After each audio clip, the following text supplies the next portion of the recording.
Hey, hey everyone, greetings. It's Naomi Wolf. Um, Trying to do what I didn't exactly promise because I'm trying to be realistic, but sought to assure you all who are following the Geneva Bible readings that I will go ahead and try to read from the Geneva Bible every 48 hours. I haven't been perfect, but we are making progress. So moving ahead, the other thing, I've been getting really wonderful feedback from listeners. Actually, one of them who's starting a Bible study group using these videos. And what the feedback I'm getting is that people are liking and want to encourage me to be, I don't know how to say it any better, be real. That when I relate what we're reading in the Hebrew Bible, the 1560 Geneva Bible, the Founders Bible, the Puritans Bible, when I relate that to current events, things we're dealing with every day, ordinary life, ordinary struggles, that paradoxically, or maybe understandably, that's what they're valuing most about these readings, or one thing that they're finding kind of particularly comforting and reassuring. So I'm just going to go ahead and do that, because I think that's how these texts were meant to be used. I'm going to say by God, because at this point I feel like we know him pretty well. He's kind of revealed himself to us in the text. We have a sense of his personality. He's growing with us. We're growing with him. We've talked about that a lot. But I think that I keep stressing there's no distance between God and us, and up to this point, Leviticus 8 and 9, which we're going to read tonight. And I don't think, and I'm speaking as a literary critic right now, and just as a human being reading these texts, in the Hebrew with the 1560 Geneva Bible with you for the first time, right? I haven't gone through them before. I'm sharing them with you. We're doing this in real time. But it's so clear that he's not wanting to establish a religion here. He's wanting to establish relationships. He's establishing ways of worshiping him, of course, but that's part of being in relationship with us, right? And it's so clear that he doesn't want us to be, on our knees, groveling, not knowing him, scared of him, with giant layers of, theology and priestliness and strictures that he didn't make, and us versus them, showing off, and all the things that happen with organized religion. It's so clear that these books are not about that, right? To date, I don't know what's ahead, of course, but up until Leviticus, Genesis, Exodus, Leviticus, that's not what he's doing. And much more, he's trying to give the children of Israel something that, guidelines, messages, illuminations, explanations, so that when they are tired or hungry or thirsty or losing faith that they're ever going to get to the promised land, why did we leave Egypt? You lunatic, we're in the middle of the desert. There's nothing to eat. There's no water, right? Why don't we just sacrifice to Baal?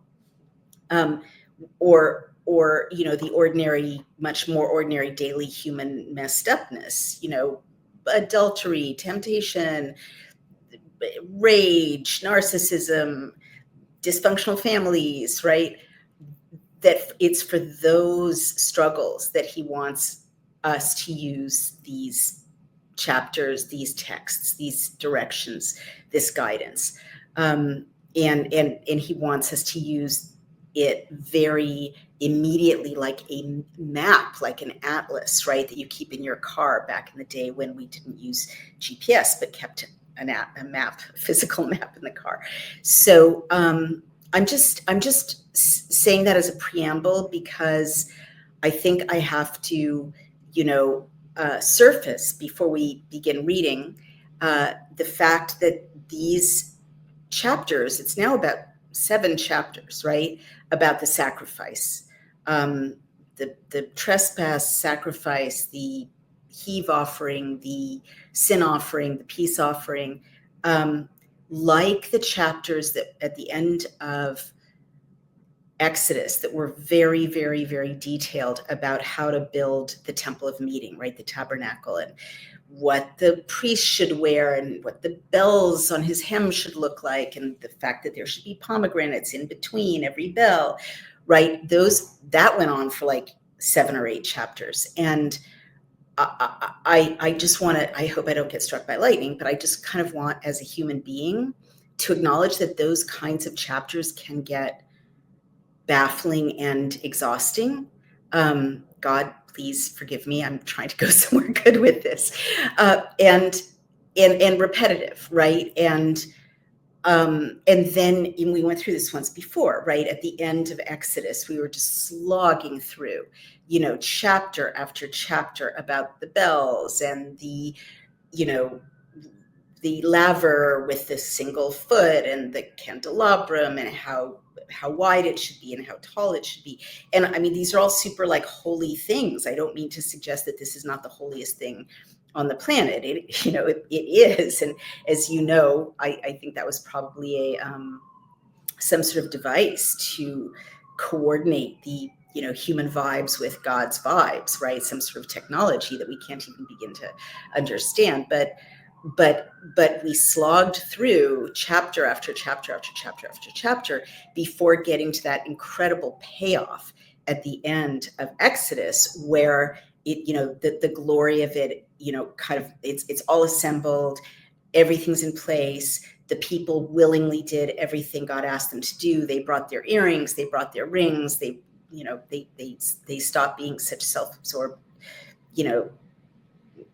awful people full of their own kind of egos, and aligned with God. And then you had that incredible final section of the final chapter. It wasn't even a full final chapter at the end of Exodus, where it all kind of came together in alignment. The people did it, and then God was kind of there among them. It was like a beautiful crescendo of a symphony, right? And you kind of understood, oh, that's why we slogged through.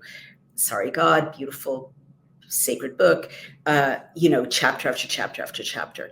And we're doing it again, right? Like there's a lot of slaughtering of sheep. There really is. And a lot of slaughtering of goats. And if you don't have a goat, a pigeon, or 2 pigeons, even better. If you don't have 2 pigeons, the matzah. And it's all incredibly significant. You've got to remember, these are people who, this was like thousands of years before other major religions, right? It was, like 3,000 years before Jesus walked on earth. It was 3,600 years before Islam was founded by the Prophet Muhammad. It's probably the time of Ramses II, I believe, and people are really just kind of figuring out how to be human, right?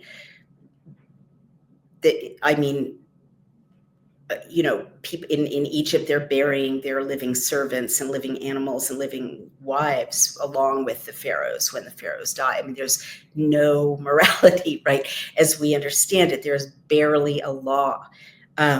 It's literally tribe against tribe, and people sacrificing their children.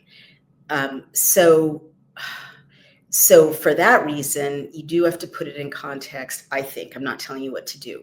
That even the idea of regular communication with not a God, right? Because way back to Abraham, that everyone was worshiping stone and clay idols in their house, right? Which Abraham destroyed when he realized there was one God and founded a monotheistic I don't want to say religion because it was barely a religion at that point, but kind of a belief system. But hey everyone, it's Naomi Wolf, and I have a message. President Trump is in the process of what he calls draining the swamp. But many in the MAGA movement and the MAHA movement are asking if he'll expose the entire pandemic. There's enough public evidence for people to be concerned who injected themselves in what has turned out to be a massive experiment. If you were compelled to get the shot for work, travel, maybe you just trusted the system, check out this natural solution formulated by hero doctor Peter McCullough in collaboration with the wellness company. They just leveled up their original detox formula, and it costs $30 less. We are introducing the 3-in-1 Ultimate Spike Detox. It's now conveniently consolidated into a single capsule with 4 times more nattokinase, 500 milligrams of bromelain, and 500 milligrams of turmeric root extract. Nattokinase, an enzyme researched for its anti-clotting effects, may work to break down spike proteins. Combined with bromelain and curcumin, it provides a potent blend for detoxification and cellular support. Crafted with 100% natural ingredients, Ultimate Spike Detox is backed by research. It offers effective support for your cell's natural repair and recovery. Experience the only formula approved and used by Dr. Peter McCullough, a top freedom-fighting doctor who risked it all to bring you the truth. Head over to dailyclouthealth.com and use the code DAILYClout to get 10% off. Plus free shipping. Again, that's dailyclouthealth.com and use the code DAILYClout to get 10% off and get back to that pre-COVID feeling.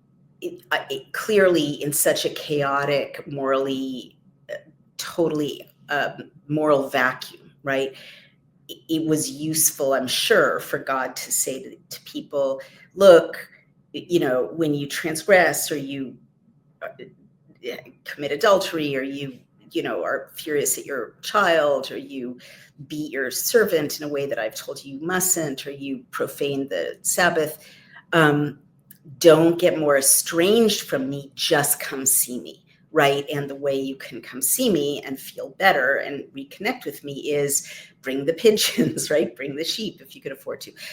Like, that was such a new idea, a way to stay in communication with the God, not as opposed to the relationship that people had with idols, which wasn't this personal heart relationship at all. It was like, okay, I'll sacrifice, oil or flame or a child or an animal to you, give me a good harvest, right? It was very transactional. It was not a relationship, right? So this is really new in that regard. And so I hope that helps you kind of slog through these 6 or 7. We have 2 more chapters of the details of sacrifice. But before I get into the last 2 chapters of the details of sacrifice, which I'm gonna, like, spoiler alert, these 2 chapters end in the same kind of, actually even more beautiful crescendo revelation, that we saw at the end of Exodus. I just want to talk about, like, exhaustion, and I'm going to go ahead and do what some of the readers and listeners have asked me to do and just relate in a very human way. So we all get super tired, right? And we get sick and we get injured and we have setbacks and, we are broke, or we don't know how to pay our bills, or our loved ones are sick. I mean, so, like, this human life is so full of pain and difficulty, right? And I am kind of interested in how slogging these chapters feel tonight, because I'm really tired, and I'm tired. I will just share, I'm tired because I've been dealing with a health issue, and I've been quite concerned that I'm not going to be able to walk again. I don't want my loved ones to be alarmed. It's, I'm managing it. I'm getting better, but in case there are loved ones who, to whom I haven't said this kind of directly, who are distant loved ones who may be overhearing this for the first time. But, I'm sure it'll be fine. But it's been scary and painful. And so, and it's day after, it's been months, right? And so, like all of us, I've been saying, like, why me, right? Why does it have to be so painful? Why do I have to not know if I'm going to walk, right? What did I do? I thought I'd been a pretty good person, like, is this a punishment? Like, all the whys, because we're human, and suffering comes to us. So I guess I'm just mentioning this because there are times in our lives when God does not seem present, right? Or not very nice. I mean, I'm just going to say it. There are, and our loved ones are in the hospital, or our children have addictions, or just, reading, social media, reading the news, real news, they've started geoengineering in Britain. We knew they've been geoengineering for years. Those of us who are paying attention, meaning spraying sulfates or other materials in the sky to block the sun, to dim the sun, to interrupt God's beautiful sky and beautiful clouds and unbelievable weather patterns, which, if you remember going back to Genesis, like, God is bashamayim, not in heaven, not in the firmament, bashamayim, God is in the sky, right? That goes back to the creation.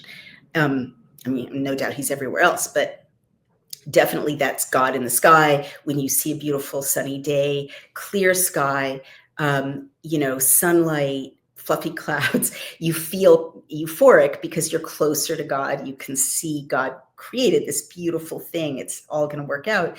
And so day after day after day of man-made destruction of God's heaven is like another genocide, right? I've literally just come up for air from the years 2020 to 2025, when I was fighting, along with Brian and our friends who are dissidents. We were fighting the last attempted genocide, which was the mRNA injections. So we've kind of vanquished those, right? Very few people are taking them. People know the dangers. We have, amazingly, our friend RFK Jr.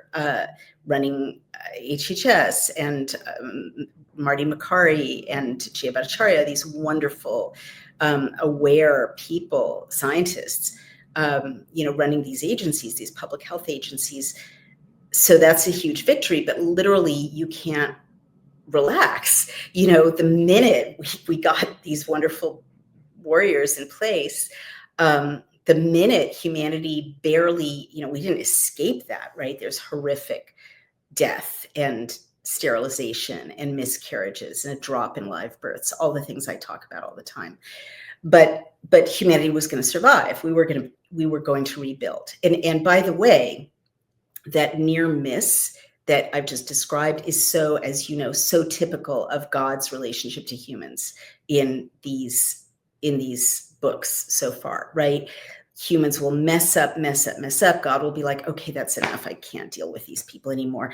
To close it down, let's have a flood, or, close it down. I'm going to burn Sodom to the ground. And then there will be like a handful of just people and a negotiation, and God will relent, and let people rebuild, let the dove come back with the olive branch, and the ark, Noah's ark, finds its way onto the mountain and the waters subside, right? Or, the city is spared from complete destruction. Or, in Exodus, most of the people who worshiped the golden calf were wiped out. That was pretty tough, but a remnant of the faithful survived. And that is definitely a theme, right? And I never really related to it before because it's a very Christian thing, right? The rapture and the remnant of the faithful, probably because that's from the book of Apocalypse, John of the Apocalypse, which we'll get to. But I didn't think it was really a Jewish thing, but now I see it really is a Jewish thing too. And that God's like, okay, fine, fine. there are some righteous people. I won't wipe you out. I'll give you guys another chance. God wants to give us another chance, but we make it so difficult for him. I told you early on that the theme of these books is like, he's just not that into you, not meaning that God's not into us, but that we're not that into God. And it's like, I've made this joke before. If it was a rom-com and there was a best friend advising God, the best friend would be like, give it up, move on, find another people on another planet. These people are terrible. They're never going to come around. They're never going to love you the way you want them to love you. But I guess what I'm trying to say is we barely escape that. And now, as Stuart Watling says, white lines, whiteouts, no lines equals clear blue sky. We see it over and over. We can't pretend it's not happening, right? And anyone who isn't aware of it or thinks it's a conspiracy theory just isn't looking up. And so I'm really scared because for the British government to be announcing something they've been doing all along, and they're going to geoengineer like crazy, right? And they already have been. I mean, there are months when you can't see the sun in Britain. And I was just on a ship that went from Barcelona to Southampton in Britain, and literally the skies were clear out on the ocean, but over Barcelona they were whited out. Over Lisbon, they were whited out. Over Porto, they were whited out. Over Southampton, they were whited. You have to stay healthy and well at times like this. You know that I often have suffered from mobility issues, and now I don't. Part of my lifestyle is Native Path collagen. So Native Path's collagen formula is made with ingredients that are scientifically developed to increase bone mineral density, support tissue recovery, reduce wrinkles, enhance hair thickness, and strengthen nails. Who wouldn't want more collagen with all of these benefits? So right now, when you visit getnativepath.com/dailyclout, you can stock up on Native Path collagen for up to an incredible 45% off today, plus free shipping. Every order comes with a 365-day money-back guarantee. You can try it risk-free today. It is a single ingredient formula with no fillers, additives, or artificial sweeteners, and it's third-party tested for heavy metals, which makes sure that it's pure and safe. It's flavorless. You can add it to anything. I add it to my oatmeal. You can add it to coffee or smoothies. Its formula makes it more bioavailable, meaning it's absorbed more easily and mixes without clumping.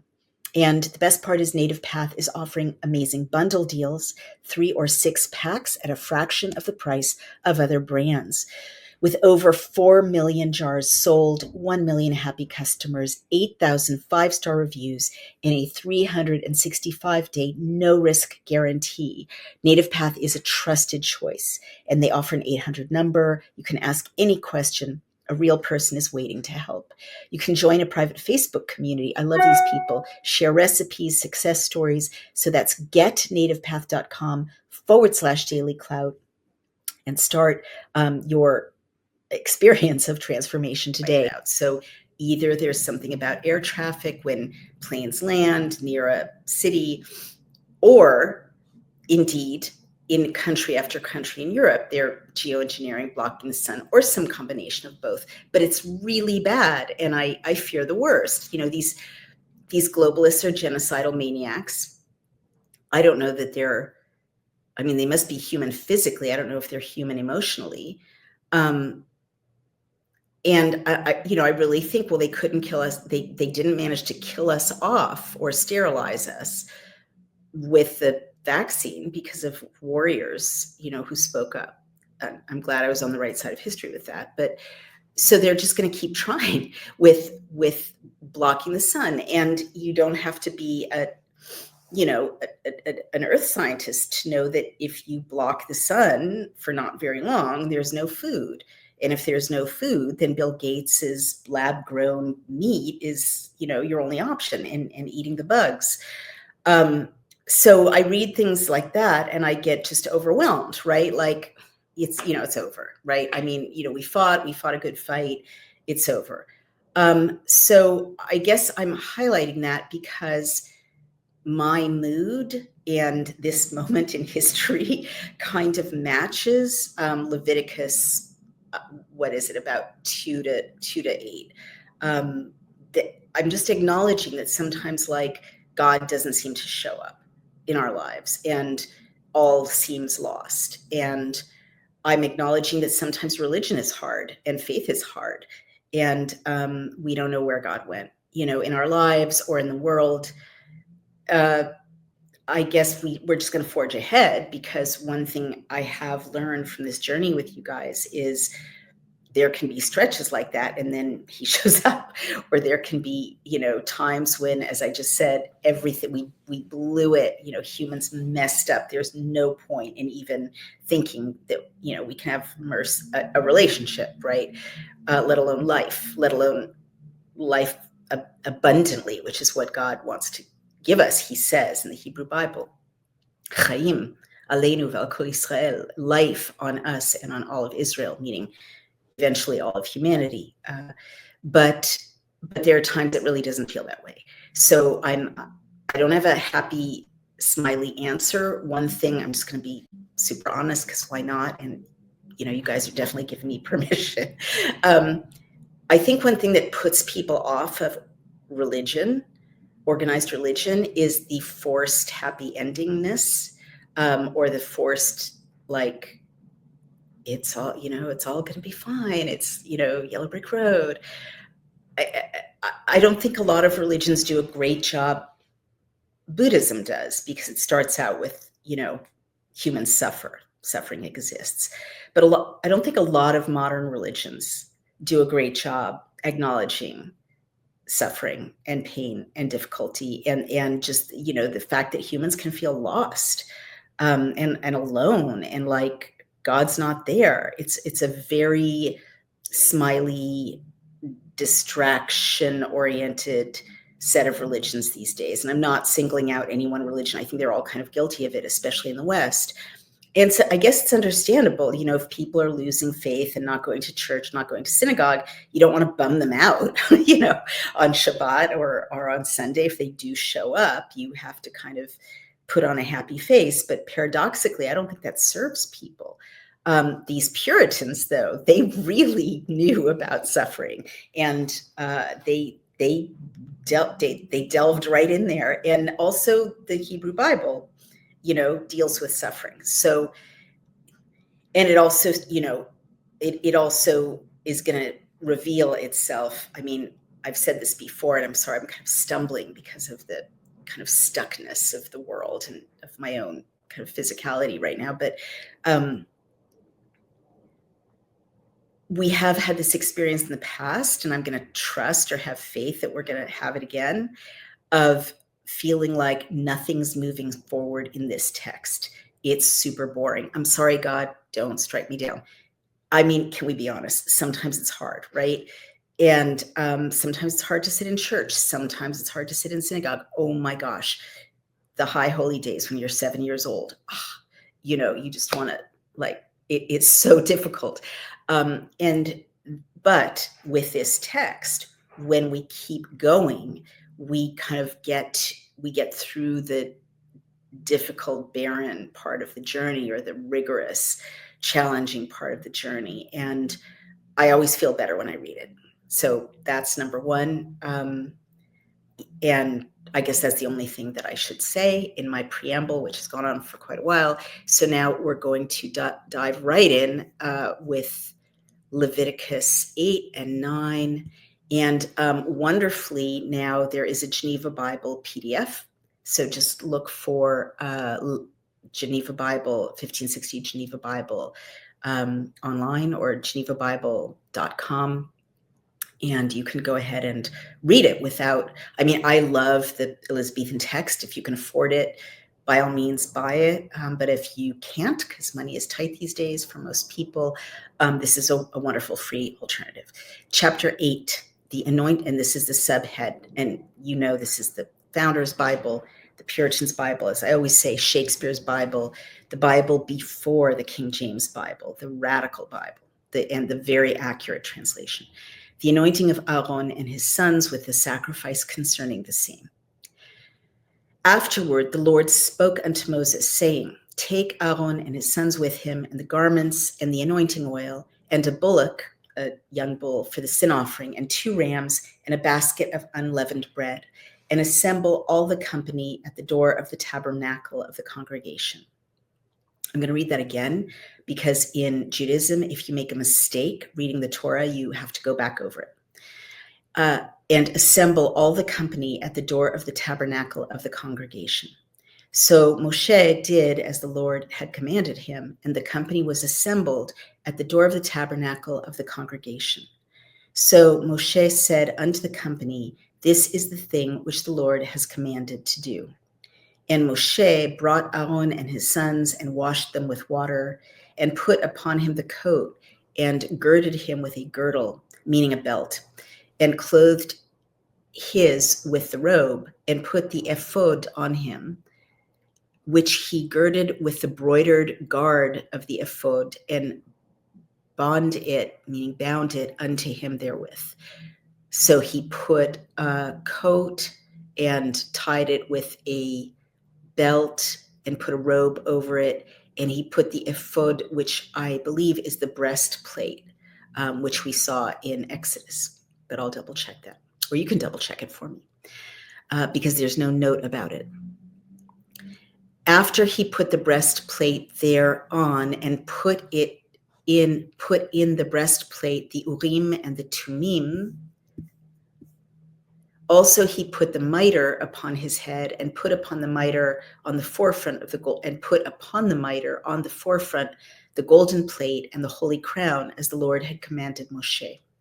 Now Moshe had taken the anointing oil and anointed the tabernacle and all that was therein, and sanctified them, and sprinkled thereof upon the altar 7 times, and anointed the altar and all his instruments, and the laver, you remember that, the basin, and his foot, the foot of the basin, to sanctify them. And he poured of the anointing oil upon Aaron's head, and anointed him to sanctify him. After Moshe brought Aaron's sons, and put coats upon them, and girded them with girdles, and put bonnets upon their heads, hats, as the Lord had commanded Moshe. Then he brought the bullock for the sin offering, and Aaron and his sons put their hands upon the head of the bullock for the sin offering.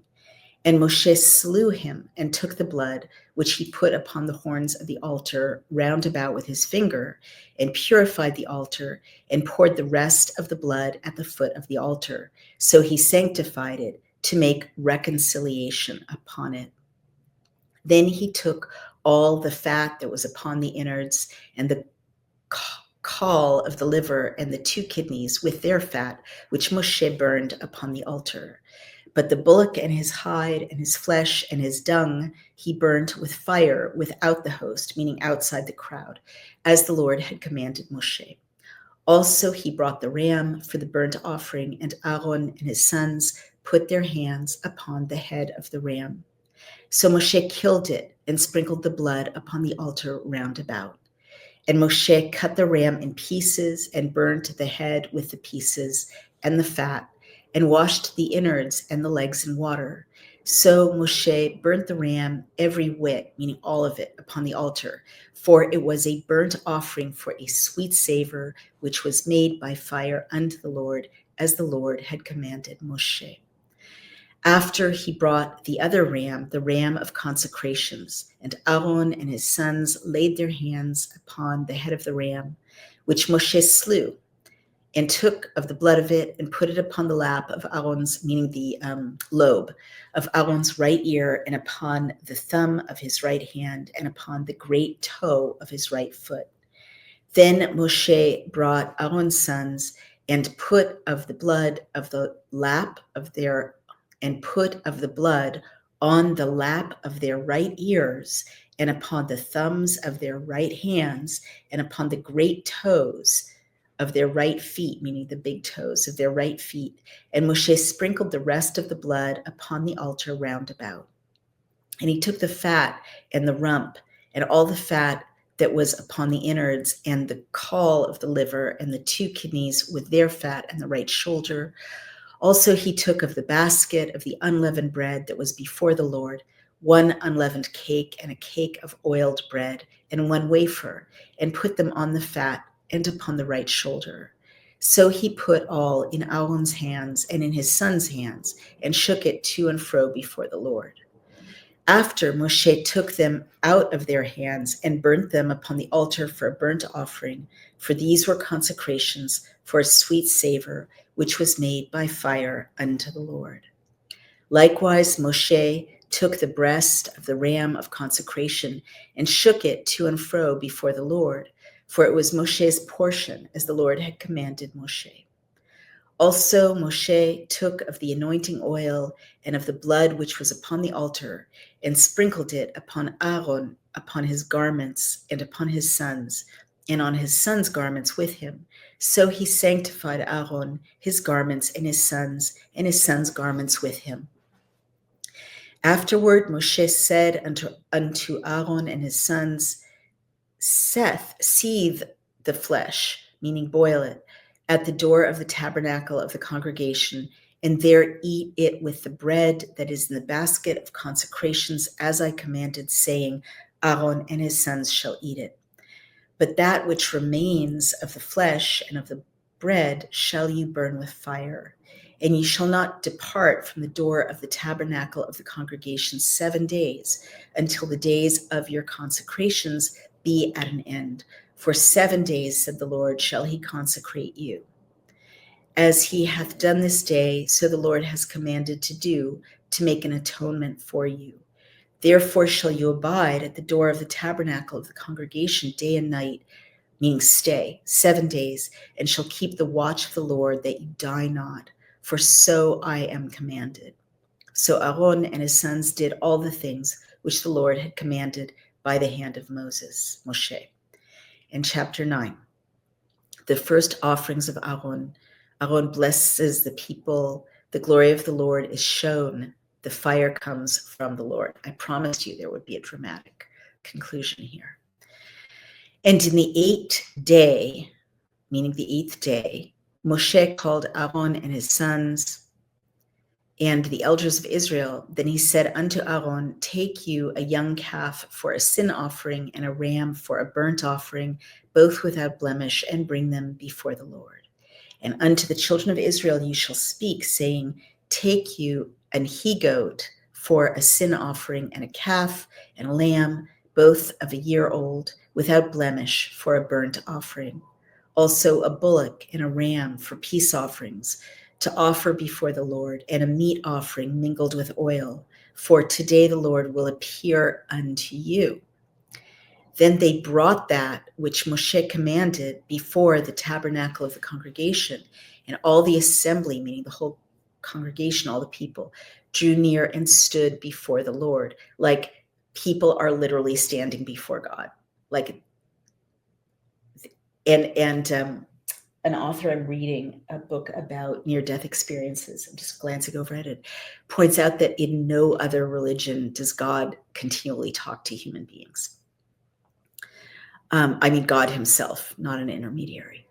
And here he is. He's showing up. For Moshe had said, this is the thing which the Lord commanded that you should do, and the glory of the Lord shall appear unto you. Like everyone gets to see God. This is actually happening. Then Moshe said unto Aaron, draw near to the altar and offer your sin offering and your burnt offering, and make an atonement for you and for the people. Offer also the offering of the people, and make an atonement for them, as the Lord has commanded. Aaron therefore went unto the altar and killed the calf of the sin offering, which was for himself. And the sons of Aaron brought the blood unto him, and he dipped his finger in the blood, and put it upon the horns of the altar, and poured the rest of the blood at the foot of the altar. But the fat and the kidneys and the caul of the liver of the sin offering he burnt upon the altar, as the Lord had commanded Moshe. The flesh also and the hide he burnt with fire without the host, meaning outside the crowd. After he killed the burnt offering, and Aaron's sons brought unto him the blood, which he sprinkled round about upon the altar. Also they brought the burnt offering unto him with the pieces thereof, and the head, and he burnt them upon the altar. Likewise, he did wash the innards and the legs and burnt them upon the burnt offering on the altar. Then he offered the people's offering and took a goat, which was the sin offering for the people, and slew it. He killed it and offered it for sin as the first. So he offered the burnt offering and prepared it according to the manner. He presented also the meat offering and filled his hand thereof. And beside the burnt sacrifice of the morning, he burnt this upon the altar. He slew also the bullock and the ram for the peace offerings. That was for the people. And Aaron's sons brought unto him the blood, which he sprinkled upon the altar round about. With the fat of the bullock and of the ram, the rump, and that which covers inwards, and the kidneys, and the caul of the liver. So they laid the fat upon the breasts of the animals, and he burnt the fat upon the altar. But the breasts and the right shoulder Aaron shook to and fro, back and forth, before the Lord, as the Lord had commanded Moshe. So Aaron lifted up his hand toward the people and blessed them, and came down from offering of the sin offering, and the burnt offering, and the peace offerings. After Moshe and Aaron went into the tabernacle of the congregation, and came out, and blessed the people, and the glory of the Lord appeared to all the people. And there came a fire out from the Lord, and consumed upon the altar the burnt offering and the fat, which when all the people saw, they gave thanks and fell on their faces. Wow.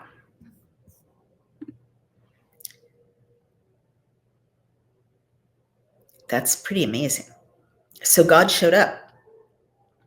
Like after all this slogging and detail and ritual and killing of the animals in this way, and putting the blood around the altar in that way, and arranging the kidneys and the fat and the intestines, all this detail, at the end of all of it, the people were all standing there, right? You remember where we are. It's the tabernacle, which is not some, strange temple far away. It's a tent in the middle of camp, right?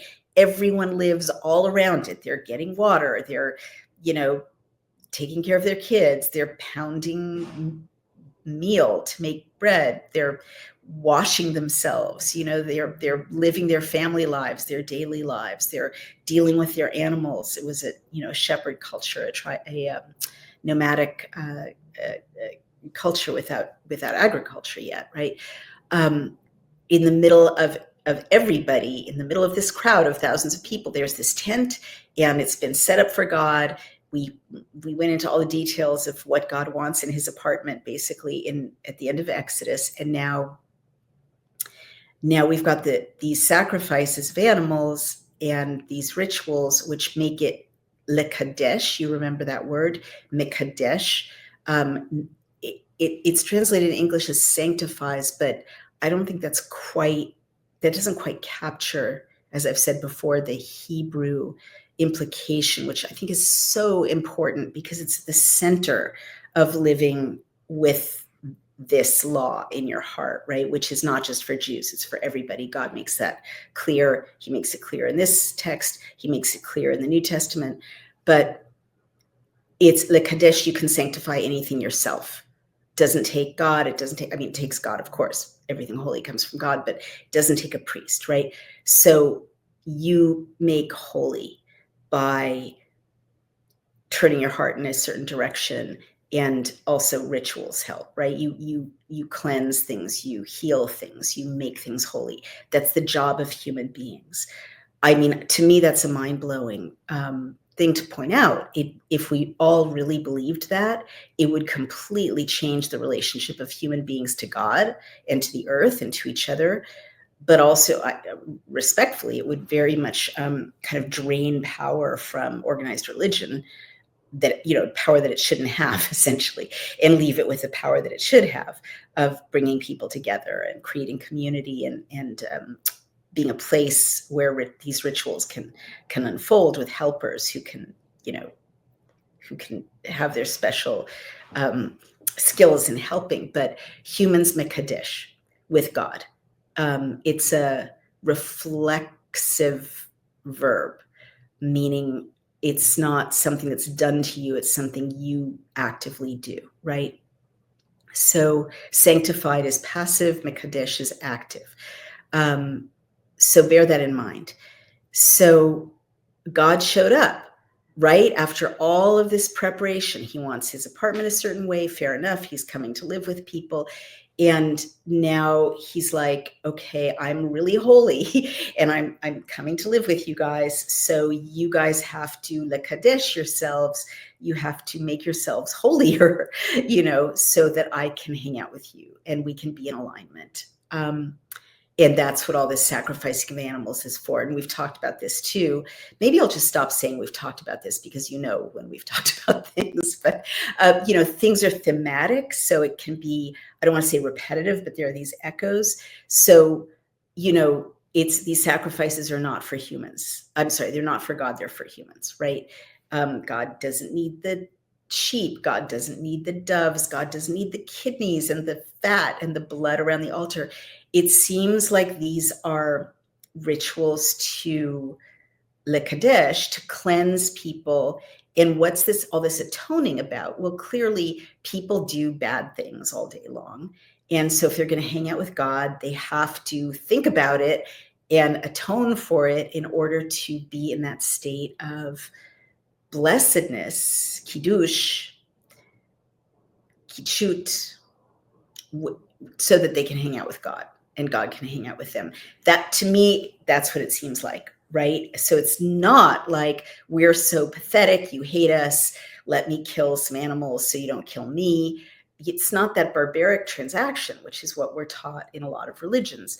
No, it's like, this is a super holy, the holiest guy in the universe hanging out with us. We have to do a little preparation, like, taking a bath and making your house nice before you have a party. That's what it sounds like to me. So then at the end of all this mikadeshing, right, God shows up. God said to Moshe, have them do all of this, then I'll come to your house at 7. Like, literally, that's what God is saying here. Like, tell them to do this and this for me, and then I'll hang out with them. I'll show up. I'll be there. And then he does. He literally shows up. Everybody sees him, right? I don't know how I missed this in my whole life in Hebrew school and as a Jewish person and someone who studied comparative religions. This is pretty much a mind blower. There he is. He showed up. He said he would, and he did. So, and they're all witnessing him. So, and this is different from what happened when Moshe went up to Sinai to get the law.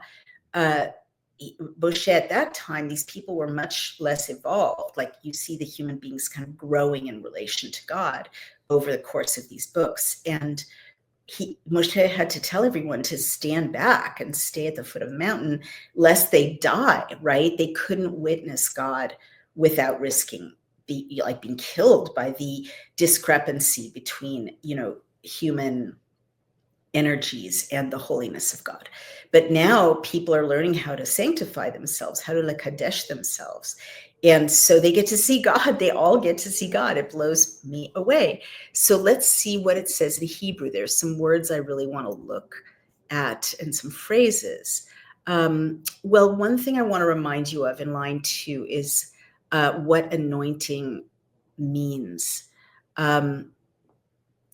Kach, take et Aaron, ve'et banav, and his sons, ito, with him, ve'et habigadim, and the clothing, ve'et shemen, and the oil, hamishcha. Okay, et shemen hamishcha. I know you know the root of that word by now. You know that word, hamishcha, Mashiach, right? Messiah. But what does it mean in Hebrew? Literally, anointing with oil. I've said this before. It's very central. Priests are anointed with oil. Kings are anointed with oil. and it's a way to sanctify someone, or to indicate someone's kingliness and authority. But I go back to this over and over because I think it's really important as a Jewish person who really loves Jesus. I'm just going to say it because it's difficult to say, but there it is. I gotta spit it out at some point, right? The thing that is a barrier. I'm not going to speak about all Jews, but a barrier for me has been, we're not supposed to have two gods, right? It's just one God. So you're not supposed to be in a relationship with someone else who's, standing in it as a gateway to God, right? It's infidelity. So that's always been very, very confusing to me. It's a contradiction, right? How do you follow Yeshua? This rabbi I love, you guys know that I had this kind of surreal experience of, if you don't know, I've written about it, this kind of encounter with this being that I could only identify as Yeshua. And very upsetting to me, very joyful and incredible on one level, on a deep level, but very upsetting to me as a Jewish person, a proudly Jewish person, because that's not the guy we're supposed to fall in love with, right? But one part of the stumbling block, or the division between Judaism and Christianity, which in my view is an historical mistake, right? I said it, is, that opens a can of worms, and I promise I'll get into it in the future. But, essentially they're one through line, these two religions, right? Properly understood in my view, and Yeshua said it, and, Isaiah kind of predicted it, and so on. But all of this being said, Mashiach means anointed. And so at this point, at this time, so I don't mean to fast forward, but if you know that and you're Jewish, then it's not so weird or alien or un-Jewish that in the first century, a bunch of Jewish people were saying, could this be the Mashiach, the anointed one? Because many books of the Torah talk about or reference a time when the anointed one will come, right? That's different, and to me, much more kind of inclusive of Jews, or this Jew, right, than later theological associations with the word Messiah within the Christian or Catholic context. So I'm not saying if you're Christian, if you're Catholic, if you're, any version of Christian, I'm not saying your version of Messiah is not right or right for you. I never want to, make a claim of any kind about, whom we should worship, right? But to me as a Jew, it's so important to know that anointing was very common in this culture, in the Torah, and that the anointed one is a Jewish concept, right? It's not alien, it's not adulterous to talk about, could this be the one who is anointed, whom Isaiah foretold? Could this be the one who's going to redeem the Jewish people? Basically, there's a deep literature, leading up to and prevalent in the first century, that such a person would come to save the Jews, right? And then when Yeshua showed up, he explained, well, it's not just for the Jews, it's for everyone else too. But to me, understanding that etymological difference has been very liberating. All right, so that's the shemen hamishcha ve'et par hachatat, and the sin offering, ve'et shnei ha'ilim, and the two rams, ve'et sal, and the basket hamatzot of matzahs, like literally matzahs like you buy in a supermarket. And I want to see what some of the other language is. So he placed the choshen upon him, and he inserted into the choshen the urim and the tumim. So I think there's been a lot of debate about what that means. And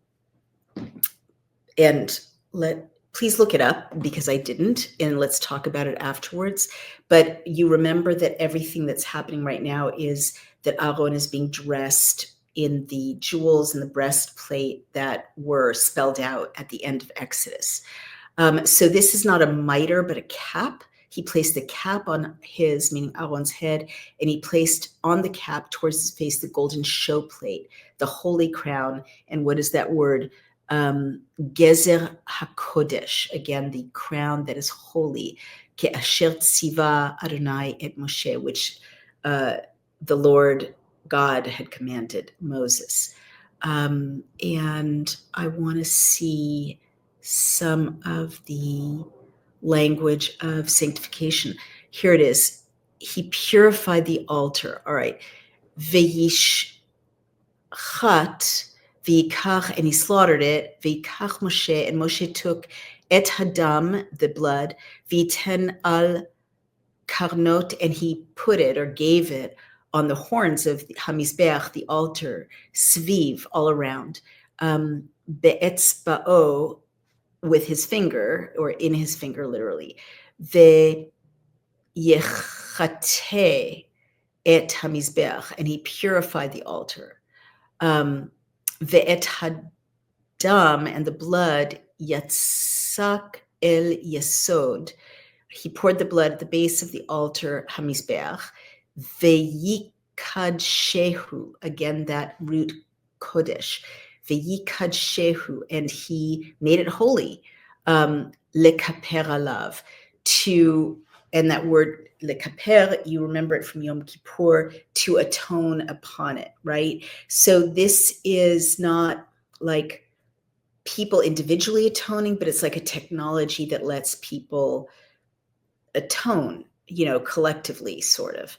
And this is all very technical. I just want to get to some of the, okay, let's see what your investiture days. And you shall not leave the entrance of the tent of meeting. Umi petach ohel, and from the opening of the tent. And just remember like how down to earth this is. It's not a tabernacle. It's a tent. The opening of the tent, right? Moed of meeting. Lo tetzu, don't go out. Shiv'at yamim, 7 days. Ad yom malot yemei milu'echem, until the day of the completion, milu'echem, of your, I guess, investiture. Ki shiv'at yamim, because 7 days, yemale et yedchem, because in 7 days, it's literally, your hands will be full. And so they did that. And these chapters often end, they did which the Lord commanded them, right? V'ya'as, and they did, Aharon ubanav, and Aaron and his sons, et kol hadvarim, all the things, remember, things are also words, asher tziva, which commanded, Adonai beyad Moshe, God in the hand of Moses, and that means through Moses, right? But Moses is really like God's lieutenant, almost. And let's just take one other look at, here, this is what I'm looking for, line 6. In Chabad, it's, and Moses said, this is the thing the Lord has commanded. Do it, and the glory of the Lord will appear to you. Let's go back to line 5, actually, it's so mind-blowing. And they took what Moses had commanded to the front of the tent of meeting, and the entire community approached and stood before the Lord. Okay, I'm going to read those 2 sentences. Vayikhu, and they took et asher tziva, that which commanded Moshe, that which Moshe had commanded, el pnei ohel, toward the face of the tent, moed, of meeting, v'yikrevu, and they drew near, and you remember that word le'akriv, because there was that chapter we read that had karov, karov, karov, to near, to come near, that sacrifice is a form of coming near.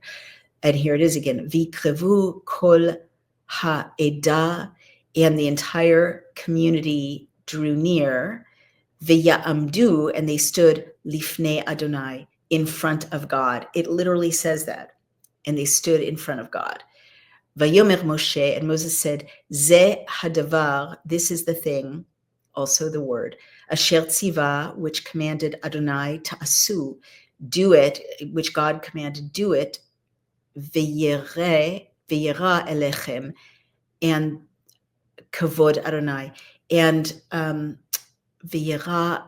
alechem, and the ro'eh is to see, v'yera alechem, and upon you it will be seen, kavod Adonai.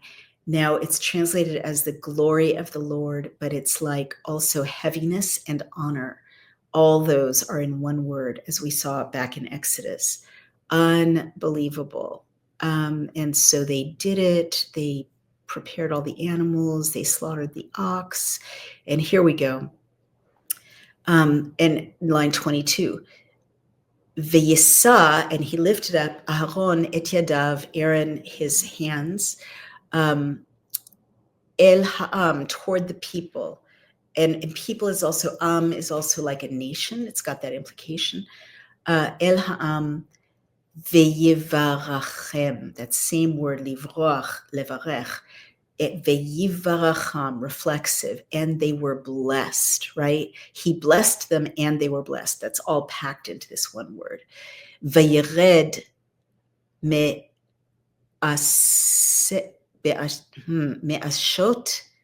hachatat ve'ha'olah ve'hashlamim. He then descended from preparing the sin offering, the burnt offering, and the peace offering. By the way, peace offering is ve'ha'olah hashlamim. It's the same root as shalom, which means peace. And again, that's the same root as shalem or mushlam, which is full, complete, perfect. So peace is also full and complete and perfect. And here it is, line 23. V'yavo Moshe, and Moshe came, ve'aharon, and Aaron, el ohel moed, to the tent of meeting, v'yitz'u v'yivarachu, and they went out, and again that word, and they were blessed, and they blessed, etam, the people, v'yera, kavod, and they saw, they beheld, kavod Adonai, the glory, the honor, the weightiness of God, el kol ha'am, toward all the people.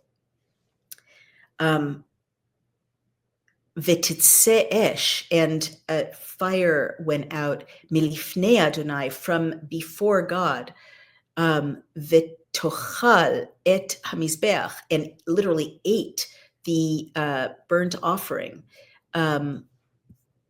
et ha'olah ve'et ha'chalavim ve'yar kol ha'am, and they saw all the people, all the nation, ve'yaronu. Do you hear the echo of that? Ve'yar kol ha'am ve'yaronu, and they sang praises, ve'yiflu, and they fell al pneihem, and they fell upon their faces. So, I mean, v'titzeh esh milifnei Adonai, and there was a fire milifnei Adonai. And I just want to note one more echo in the roots of these words. The fire went milifnei, means literally from in front of the face, Adonai, God. And then the people fell on their faces. V'yaronu v'yiplu al pneihem. And the other echo is v'yar, and appeared, kol ha'am, to all the people, v'yaronu, and they sang praises. And so it's that beautiful melody. Like, how does Hebrew even do that? I don't even understand how a language can do that, can have so many echoes, so poetic. So now very quickly, because it's always a bit of a letdown, let's take a quick look at the Revised Standard Version. I mean, it's pretty straightforward. There's nothing very notable. Although, again, that very theological language. Then he presented the other ram, the ram of ordination, that kind of very technical theological language. And that's not in the Hebrew Bible or the Geneva Bible, the translation. And you remember here as an ordination offering, so they're really making it about the priests again, and it's not about the priests. And here you also have reach nichoach, a pleasing odor is how they translate it. You remember that it's a pleasant spirit or a sweet spirit or a sweet wind to God. And then they say it was Moses' portion of the ram of ordination. It's just not the ram of ordination. And then, this is all about ordination.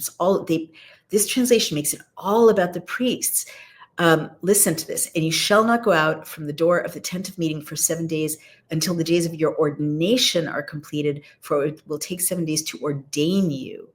And so that kind of creates a whole other focus to this chapter 8. It's really not about ordaining the priest in the Hebrew, in the original, but they made it about ordaining the priest in the Revised Standard Version. Then I'll just read you the last paragraph in the Revised Standard Version. You can hear the difference. Then Aaron lifted up his hands toward the people and blessed them. And remember, in the Hebrew, it's and they were blessed, right? They blessed themselves, essentially. They were blessed, and they also made themselves holy, or made themselves blessed. And he came down from offering the sin offering and the burnt offering and the peace offerings. That's pretty correct. And Moses and Aaron went into the tent of meeting, and when they came out, they blessed the people, and the glory of the Lord appeared to all the people, and fire came forth from before the Lord and consumed the burnt offering and the fat upon the altar. And when all the people saw it, they shouted and fell on their faces. Wow. Well, they sang praises in the translation from the Hebrew. They're just shouting in the Revised Standard Version. You can hear the difference, and it's much more prosaic. And also the other thing is, look what they did here. Here they've got the fire came forth from before the Lord and consumed the burnt offering and the fat upon the altar. And when all the people saw it, they shouted and fell on their faces. It really seems to focus on the fire being the thing, the fire consuming the fat, the fire which in this translation goes before. Fire came forth from before the Lord. So in the Hebrew, fire comes forth lifnei, in front of the Lord, right? It's a little different. The fire is much more part of God in the original and in the Hebrew. It's like God's aura, like God's, vibe, God's accompaniment. And it's more like a magic trick in the Revised Standard Version. It's like, I'm sending the fire out before me. That really isn't the scene. The scene in the Hebrew and in the Geneva Bible is, here's God. Fire is coming from him, essentially, lifnei, in front of his face. And you remember that, when I mentioned that the people couldn't look directly at God because they would die back in Exodus. But also, even when Moshe just chatted with God in Exodus and came down, his face was shining so much that the people were frightened, right? So this quality of this blazing light, this fire, this supernatural holy fire emerging as part of the communication with God is like part of God's attributes, right? It's consistent. But in the Hebrew, the people are witnessing God, and the fire that they're witnessing, which consumes the sacrifice, is part of God. It's God's fire. They're singing praises. Actually, now I'm getting really upset about this. This translation, the Revised Standard Version, I always am waiting for an angry letter from the translators of the Revised Standard Version, but they really turn it into all these people were standing there, and does it even say they saw God? Yeah, the glory of the Lord appeared to all the people. That's correct. But then, and fire came forth from before the Lord and consumed the burnt offering, the fat upon the altar. And when all the people saw it, meaning that neat magic trick, they shouted and fell on their faces. So it's like these very, what is the word? Rube-like, unsophisticated people barely paying attention to God and very struck by the magic of the fire, this metaphysical fire burning up the fat on the altar. But now I'm quite upset because the Revised Standard Version says they saw it, and that implies the fire consuming the fat, and they shouted and fell on their faces. But in the Hebrew, it says all the people saw, sang praises, and fell on their faces, and that is the same sentence. It's a semicolon. It's not a period, the sentence before it. It's the same sentence as the glory of the Lord appearing to all the people. So the people, what the people are seeing is the glory of the Lord, as well as this incredible byproduct of the fire consuming that comes from God, consuming the sacrifice that was given to him. But the fact that people saw God is literally written out of the translation of the Revised Standard Version.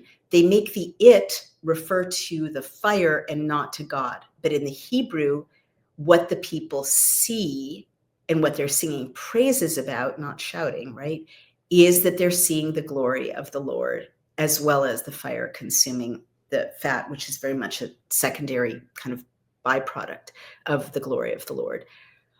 I can't believe it. Like the fact that human beings can witness God just got totally written out of a really important translation of the Bible, a really important modern translation. It's very wrong and very inaccurate. All right. I guess I could rant all night, but sure enough, I feel better. We made it through those 2 chapters. Something unbelievable happened, not what I expected.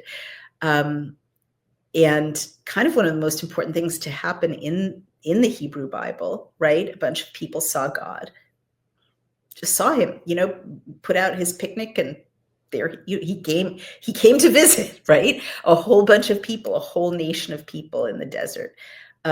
That's pretty amazing. And I don't think it's just amazing for them, although, as I've said, Judaism says we were all, there at Mount Sinai. We were all there, receiving the law. But it's kind of amazing for all of us, because the implication is all of us can see God, right? He's not that far away, and it doesn't take any special skills to connect with him. It does take atonement and reconciliation and an accounting for one's not, when one is not very baruch, not very blessed, or not very kadosh, right? Not very holy. But God will show up in our camps. God will show up in our houses, in our, at our weddings, at our funerals. Like I just can't, I'm sorry, I'm like in real time processing this chapter. I can't even believe that God showed up to all the people of the children of Israel in the desert. And literally, that's not one of the most important messages or stories in both Judaism and Christianity. Like that seems the essence of everything to me, or one of the central points of this whole book. And it just got written out by the translation into like, oh my gosh, look at that. Fire consumed the fat on the altar. We can't explain it. Biff, right? I mean, it's just so, honestly, it's sacrilegious, the translation. I really hope I don't get sued by the translators of the Revised Standard Version. But I'm quite offended by how they mistranslated it. It's not correct. And it makes people look dumb, and it just erases this incredible connection that these totally ordinary people had, getting to actually see God. All right, and it, turns it into a party trick that stunned these unsophisticated people who just shouted and fell on their faces. That's not what it says. Now you know what it actually says, and we will read some comments. We've got a lovely, healthy audience watching tonight. I was actually briefly suspended from X, which I probably shouldn't discuss because I think I'm back on. So it's good to talk to you all. And let's see. Stuart Watling says British announcement of geoengineering equals the cover-up to cover the cover-up. I'm sure that's true. Cynthia says, I am praying for God's perfect will in your health matters, and that if that is the will of God, you would fully recover. Meanwhile, he is sovereign, he does all things well, and his greatest concern is for our sanctification. Be still and know that I am God, he says, even though that may include suffering, which I'm all too familiar with, and try to welcome, usually unsuccessfully. Thank you, Cynthia. That is very kind of you. I really appreciate it. And honestly, I am feeling much better. I'm doing a lot of things that I'll write about. But I really appreciate it because I'm quite sure now that prayer helps and works. So keeping me in your prayers, I'm very, very grateful for. And Cynthia also says, I will say much pain was alleviated by prayer to be able to follow a new way of eating. As Hippocrates said, let food be your medicine. It took a while to overcome cravings from hyperinsulinemia, insulin resistance. See Dr. Kimberry's numerous YouTube videos. Thank you. I'm